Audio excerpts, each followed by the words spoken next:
Okay, this is the second part of the video, which is really where I wanted to get to. And I think the first part was kind of interesting enough for me. It was very long. And one person, one delightful person said, I don't mind long videos. So that was a dangerous thing, I think, for her to say. Uh, um, what we're going to do now is we're going to deal with this last part of it, which is we've got some equity cash flows, but we want to further split them and we want to give some allocations to our different investors.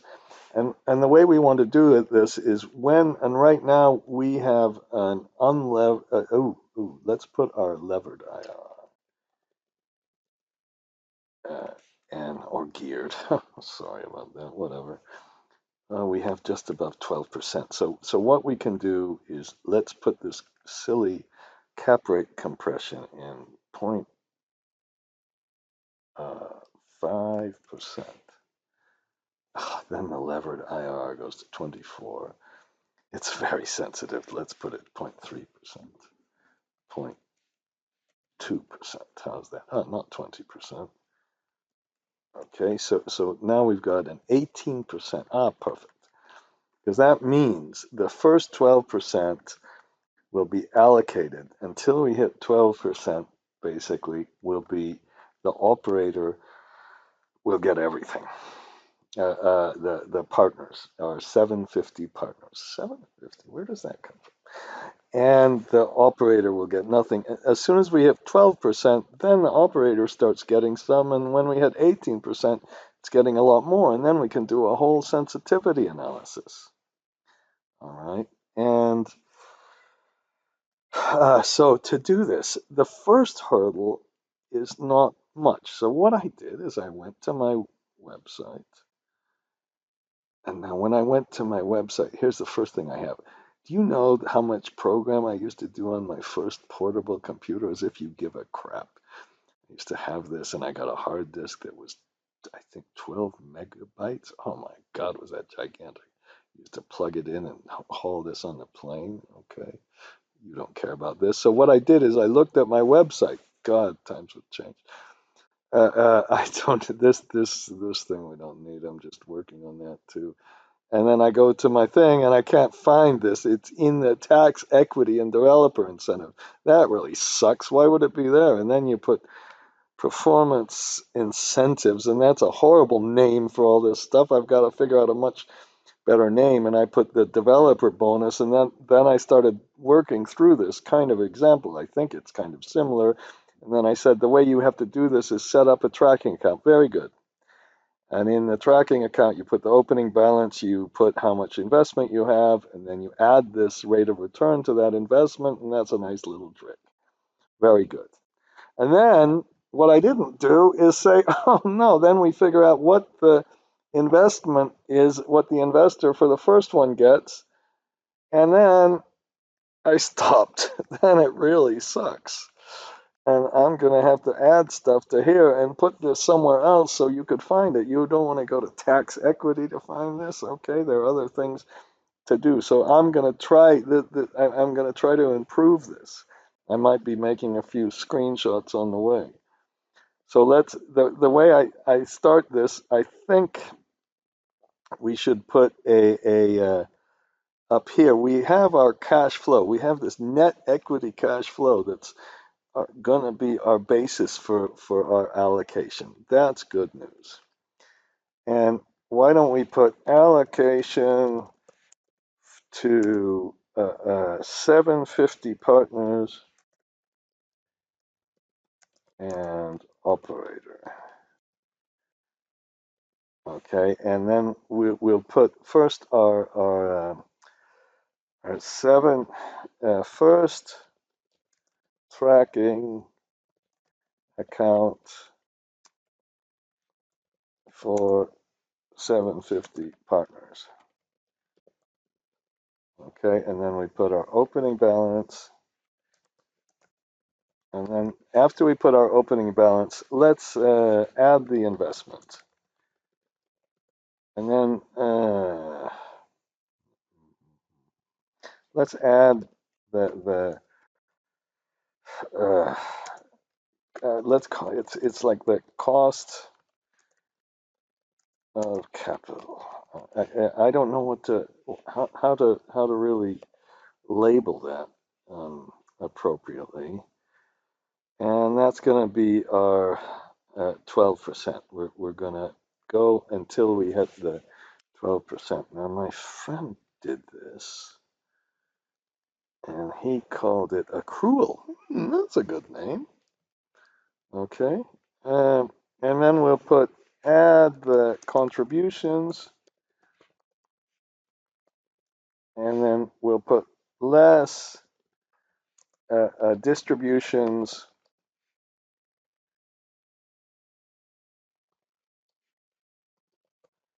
with min function, and then we'll put the closing balance.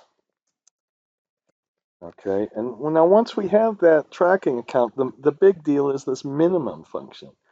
The big deal for this is to figure out how much you get, and then we put our and that's and we get for the first go round, we get 100% of the cash flow.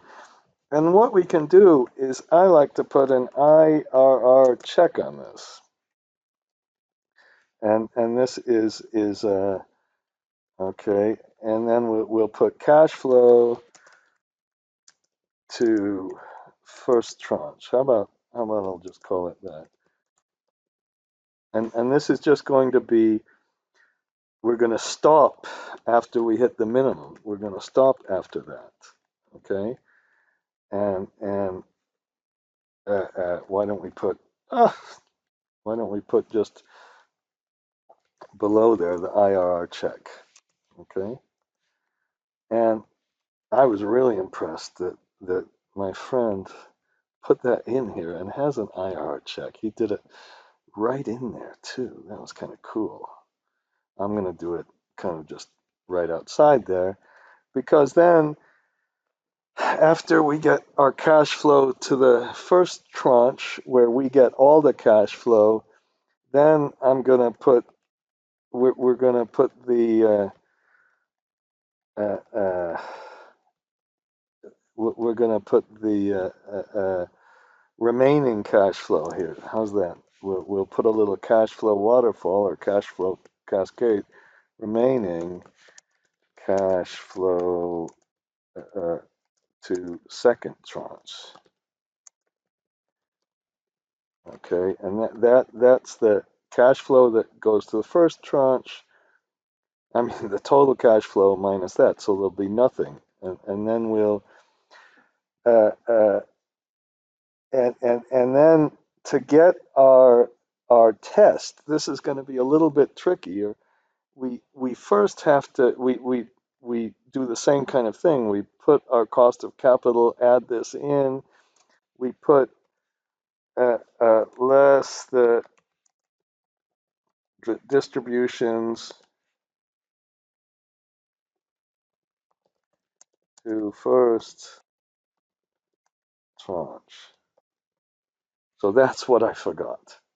This is what I haven't put in to the other one. Now this time, the cost of capital we'll use is instead of the 12%, we'll use the 18%. Is that right? I hope it's right. And then we'll put in our contributions the same way. We'll get our cash that we made to the first tranche up here. But this time we don't get all of it. We get 20% of it. Okay? And then we get our balance, and we can compute that. And then we can put cash flow to second tranche. Is this easier than I thought it was? Perhaps it is. And then we'll put our IRR check. Okay, and then we're not quite finished, because then we'll have IRR to third tranche. and this IRR to uh, third tranche is after the second tranche, right? And once we have the IRR to the third tranche, then we're ready to just allocate that to the operator and to the other partner. Okay, oops. Now, when we do this cash flow to the second, we have to up here, we need to also, this distribution I got was wrong. Okay, and then we can put distribution to the operator. Okay.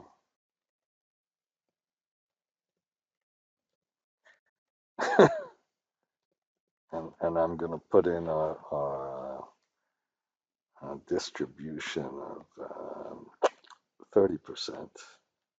Okay, and and this one, I suppose I'm going to move this like this. Let's move this. Okay, and let's insert another one here, and then we have our IRR to our third tranche.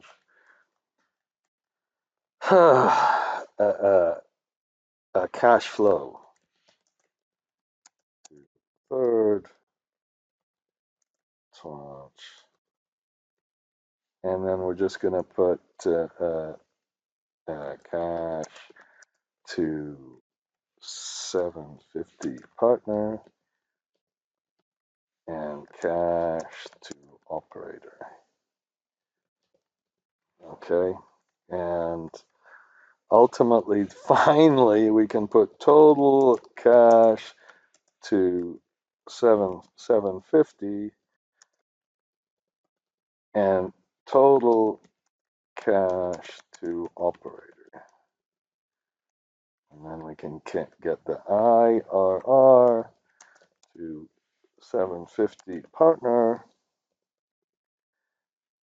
IRR to operator. Okay. I remember we did this with Hetty, and I kind of didn't document it properly. And let's see how bad this is. Hopefully, this won't be so bad. So let's put our opening balance equal to our closing balance. And then let's go and get our opening balance and multiply that by this one. And I'm not going to worry about your damn things. And then we in our sources and uses of funds, we anticipated this. So we said, okay, this is how much you put in. And then we get the big trick. The big trick is that well, let's make our closing balance first. Our opening balance plus, our opening balance plus the cost of capital minus the plus the contributions. Excuse me, I should read what I wrote minus this. And once you do that, Shift Control R. Okay, then to get the contributions, let's do something here. Let's just take this equity cash flow. How about we'll multiply it by the operating period so we don't get that negative thing in there. Okay, and then can I do this? Ugh. I just hate the fact that I can't use my Shift Control R. I'm gonna stop. I'm gonna use it. Okay, I forgot to not divide this by 12, but raise this to the 1/12th power, or if it's going to be annual, you're going to multiply it by 12, and I've not got the guts to try to put this on an annual basis. I'll let somebody else do that, or you can just accumulate all this stuff on a month by month, on an annual basis, okay? So we multiply this one by the 12, and then the big trick is once we put these numbers in, and I made the numbers really extremely wide because I was going crazy. I was not figuring out what was going on because I screwed up with that thing. And then eventually, if we just do it like this, it goes negative. And so what we do is we limit it to not being negative, and that's why I put the minimum thing there. We take the minimum of this or the opening balance plus the cost of capital on opening balance, because we're assuming that these dividends get paid out at the end. And then when we do that, it just goes to zero. And then we take the cash flow to the first tranche, which is the cash flow we're getting minus the amount we put in. We don't include that cost of capital business. And then we compute the IRR on this thing up here. And I'm hoping that I didn't screw up with my little monthly compounding stuff. And I might have, because this isn't exactly perfectly 12%. Did I do something wrong here? I'm going to leave it. Why is that not perfectly 12%? Hmm. Is it one plus? I think the XIRR and the regular old IRR aren't the same. If I put equal IRR, ooh, sorry about that. If I put the regular old IRR, I get something like 1%, and if I take 1 plus this raised to the 12th power minus 1. Yes. Okay. Now for the second tranche, we're going to then take all the cash flow we received from the upstairs, okay, and let's multiply that by the whatever the operating period, and then subtract this amount we've already paid out, okay. But then we've got to do some.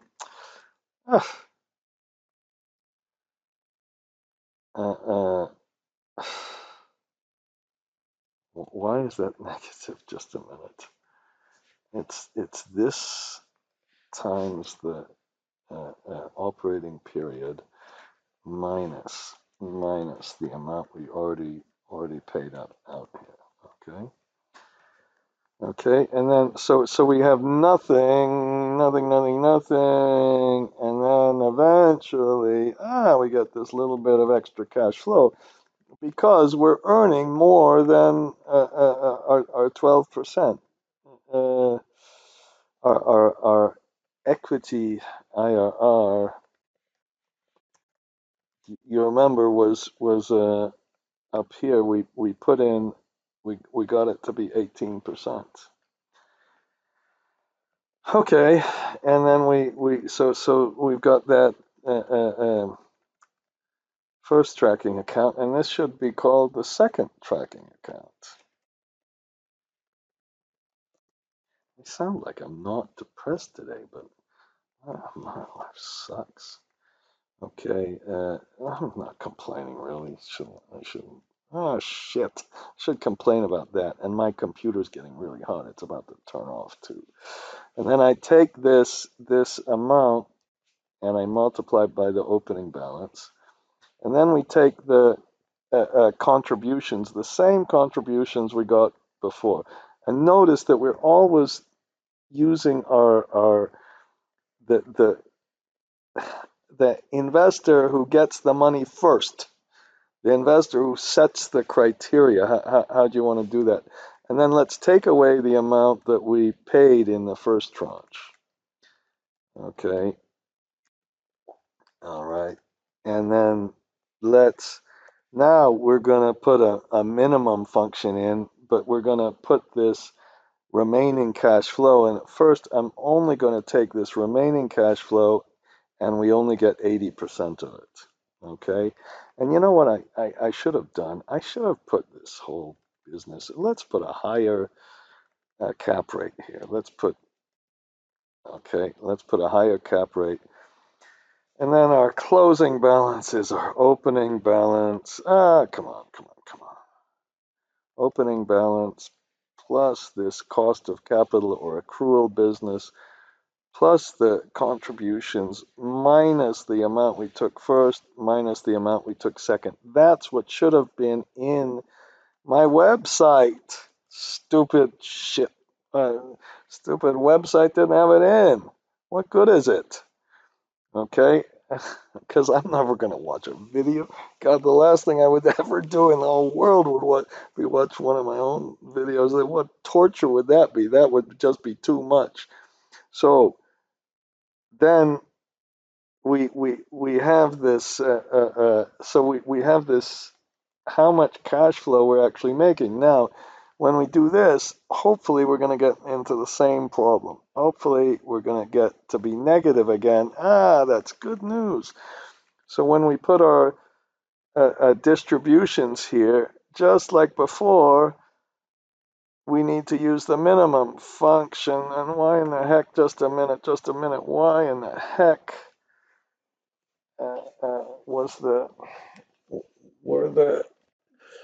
I've got to pause the video one more time. Okay, so now when we did this, I forgot to put some F4s in. That's the big thing. So now when we get this, eventually we get some distributions from the second tranche. Okay, and when we get the distributions from the second tranche, we better just use our minimum function again. And once you've done it at the first go round, it's not quite as hard, really, is it? We take this one plus the cost of capital plus the amount we get. We don't really have to take this one.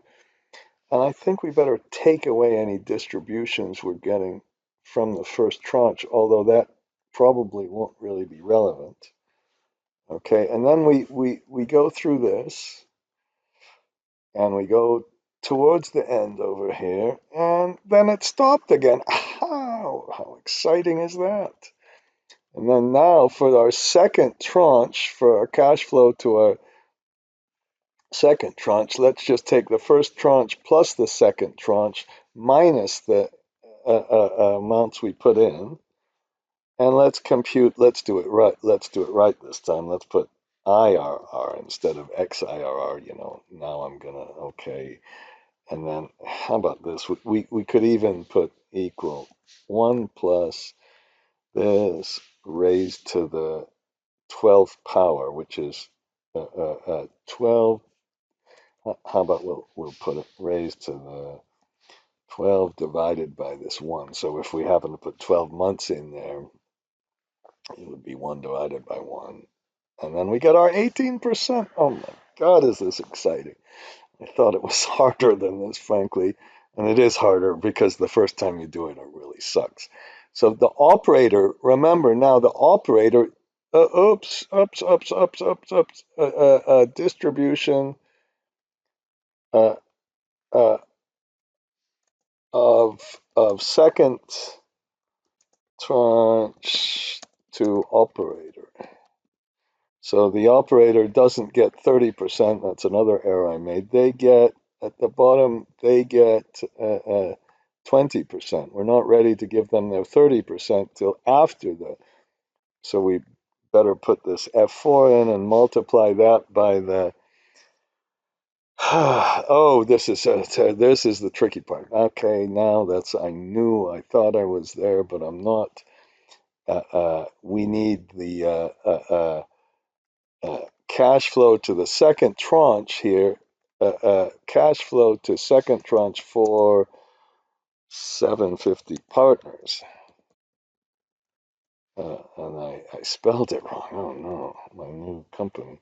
And then we'll get up here, we'll get our total cash flow to second tranche. And and that's we'll take this, and if we take the amount that they got, this amount they got, and you divide that by the 80%. That's the total. And then we can take that total and multiply it by our second tranche. So there's a big deal. We have to put that into our analysis. We need to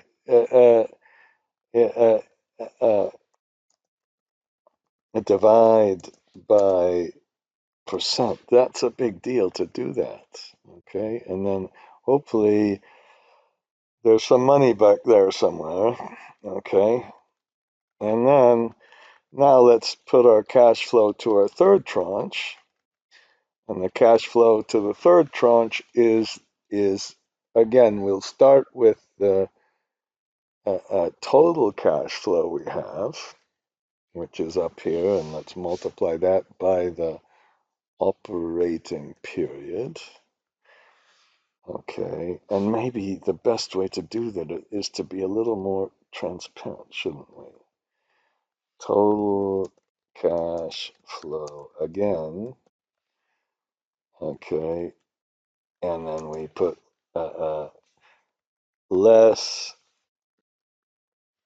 total to second tranche from whatever it was, blah, blah, blah, blah, blah, from dividing stuff. Okay, I don't know. It would be really good to have kind of a better way to say this, and then we'll get our cash flow for our third tranche. We need that kind of total thing. Okay, I'm sure there are different ways to do this, of course. And what did I do wrong? Cash flow. This was totally wrong. This was uh, uh, cash flow to second tranche plus the cash flow to the first tranche. Okay, I hope that's where did I cut? But up here. Okay, but we don't want that first negative one in there.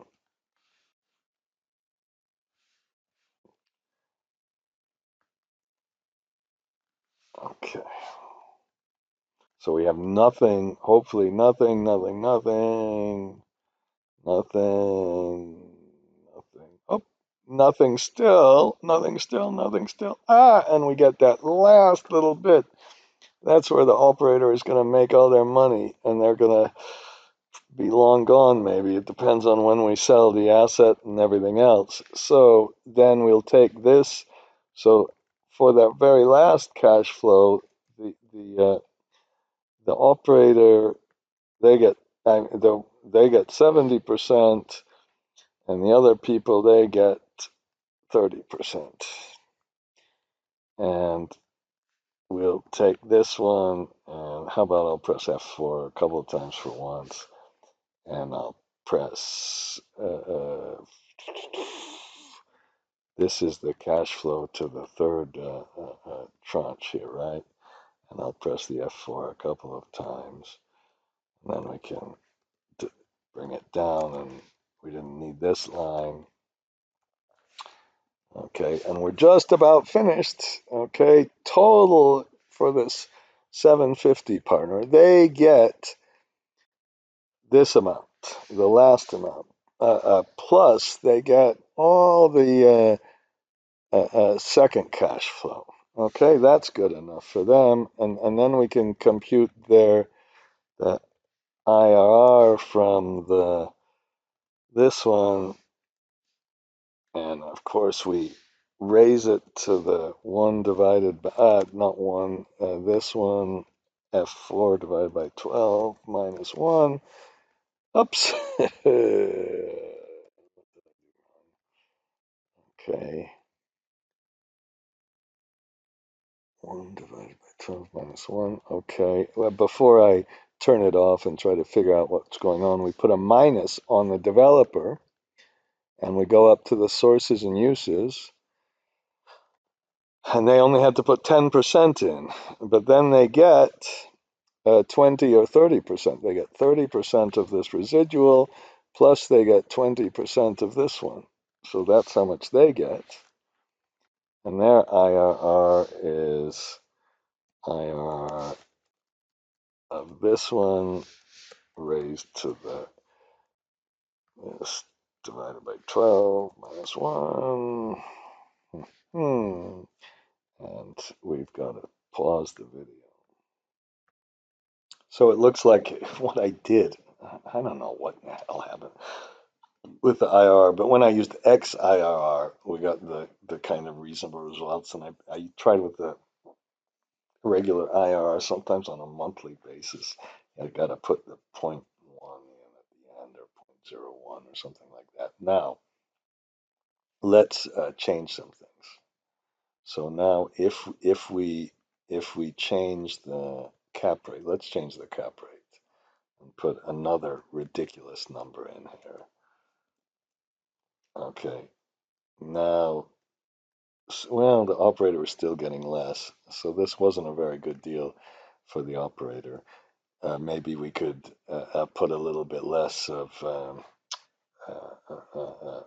contribution in for them. So let's say he negotiates down to be 5% instead of 10%. Then he does a lot better.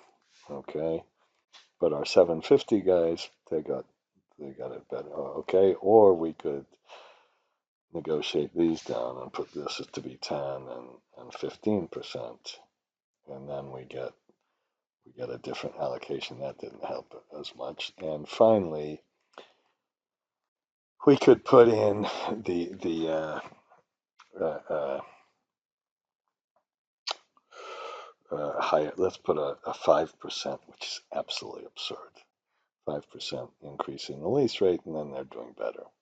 So it, whatever, we'll put in some of these variables, and in the very next video right now, I'm going to try to discuss a spider diagram with you, and how you can have a spider diagram that's complete bullshit, or a spider diagram that can really be kind of instructive perhaps, and kind of helpful, but a little bit difficult to interpret. Okay, so, oh, we've got to do this goddamn data table too, but I'm gonna first, let's make the spider diagram. Okay, so that's the end of that.